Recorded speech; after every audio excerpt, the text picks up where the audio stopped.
Assalamualaikum warahmatullahi wabarakatuh. Alhamdulillah, alhamdulillahi rabbil alamin wa bihi nasta'in wa ala umurid dunya waddin. Assalatu wassalamu ala asrafil anbiya wal mursalin wa ala alihi wa sahbihi ajmain, amma ba'd. Rabbi shrah li sadri wa yassir li amri wa hlul 'uqdatam min lisani yafqahu qawli, amma ba'd. Alhamdulillah, di hari yang cerah dan waktu yang senggang ini saya berkesempatan untuk memenuhi tugas mata kuliah metode tafsir yang bertemakan proposal manuskrip tahlili yang pertama. Berkaitan dengan Al-Quran, ada beberapa hal pokok yang tidak akan pernah lepas darinya, yaitu tauhid, hukum Islam, dan atau kisah-kisah terdahulu dengan adanya persoalan-persoalan sejarah yang berkaitan dengan umat Islam terdahulu. Tentu terdapat ibrah dan hikmah yang dapat kita petik, yang dapat kita ambil hikmahnya untuk dipakai sebagai solusi untuk permasalahan-permasalahan yang terjadi pada zaman sekarang. Salah satunya dapat kita ambil ialah dari kisah perempuan ideal, perempuan panutan, perempuan suri teladan yang terdapat di dalam Quran surah At-Tahrim, yang dapat diambil pelajarannya untuk kaum perempuan lainnya.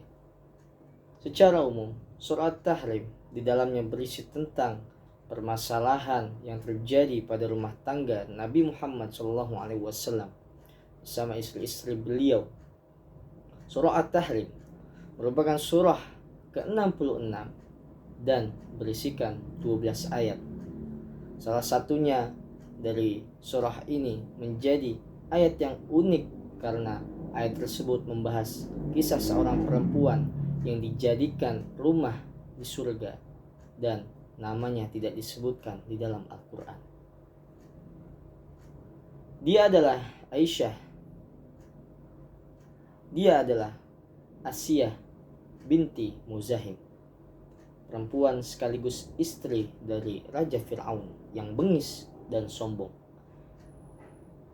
Allah telah menjadikan Asiyah perumpamaan atau persamaan bagi orang-orang yang beriman di dalam surah At-Tahrim ayat 11 yang singkat dan sederhana namun penuh hikmah, penuh pelajaran yang luar biasa.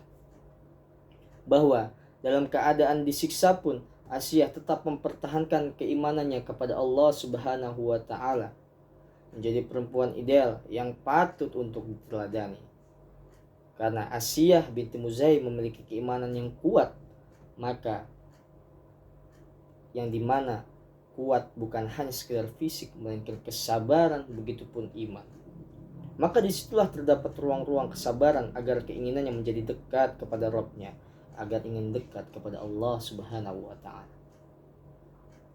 Sebagaimana Imam Ahmad meriwayatkan dari Ibnu Abbas terkait Rasulullah SAW memberikan contoh tokoh-tokoh perempuan ideal, bahwa dia berkata, Rasulullah pernah membuat 4 garis di atas tanah dan kemudian Rasul bertanya, tahukah kalian apakah garis ini?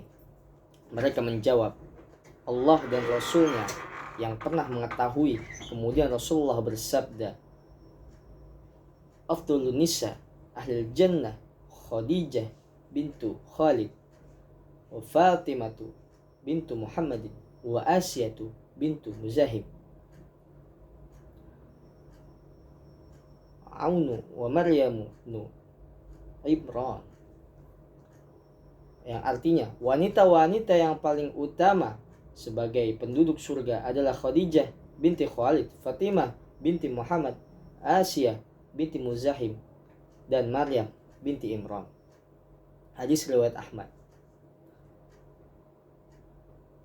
Bagaimanapun juga, di antara fungsi utama kaum perempuan ideal adalah menyiapkan dan mendidik calon anak-anaknya memasuki dunia luar dan mendukung dakwah di jalan Allah Subhanahu wa Ta'ala, seperti halnya yang dilakukan oleh Maryam binti Imran, dan mendukung dakwah di jalan Allah Subhanahu wa Ta'ala seperti halnya yang dilakukan oleh Maryam binti Imran yang mendidik Nabi Isa alaihissalam, dan Asiyah binti Muzaim istri Fir'aun yang mendidik Nabi Musa alaihissalam menjadi generasi penerus dakwah. Mereka berdua konsisten dalam keimanannya, konsisten dalam mendukung jalannya dakwah. Bukan hanya mendukung, mereka juga bersabar atas perjalanan dakwah yang begitu sulit, yang begitu ditekan oleh pada zaman yang keras itu. Menurut penulis, menarik untuk dibahas dan dikaji lebih dalam sebagaimana kisah mereka berdua yang bertualang di dalam surah At-Tahrim. Berdasarkan latar belakang di atas, penulis perlu mengkaji lebih dalam lagi siapa perempuan yang dimaksud dalam surah At-Tahrim ayat 11 ini. Masih menjadi misteri. Mengapa Allah menjadikan rumahnya di surga?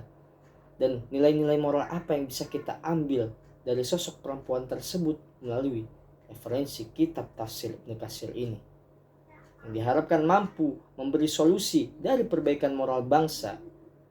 Oleh karena itu, dalam karya tulis ini relevan diangkat untuk menjadi perempuan yang meminta dibangunkan rumah di surga.